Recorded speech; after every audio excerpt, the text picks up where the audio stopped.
جماد وجبر سوماليات وكجرت دقاد لباتمية waa ciyaaryahan caan ku ah kubadda kolayga jamaad fin kaliya ma ahan ciyaaryahan ku fiican kubadda kolayga sidoo kale waxay u doodaa xuquuqda iyo isboortiga jamaad sidoo kale waxay ka shaqeysaa samafalka iyo arrimaha bulshada A lot of girls were like, "Oh, a Muslim girl playing basketball." Like they've never seen that before and I was like surprised. jamaad waxay aad ugu dadaashay sidii u kubcin lahayd xirfadeeda magacan ugu sameyn lahayd iyadoo markii dambe ku beertay ciyaaryahanada ugu sareeya wadanka Mareykanka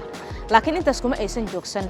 ee waxay u istaagtay inay garab siiso kuna dhiirigeliso isboortiga dhalinyarada asaageeda ah iyadoo u sameynaysa tababar ku saabsan sida loo dheelay ciyaarta I get to go to as many cities as possible to do these basketball camps for the girls and to introduce them to basketball like more. sanadkii tagay 2022 ayay jamaad timid Soomaaliya gaar ahaan magaalada Qardho iyadoo oo booqatay xarunta agoomaha kuwaas oo waxbarasho hooy iyo daryeel ay u noqon lahayd carruurtaasi agoonta iyo kuwa waalidkood aan haysan safarka jamaad wuxuu daliil u yahay awoodda go'aan qaadashada iyo saameynta qof kaliya uu ku yeelan karo dad badan waa xidig soo baxaysa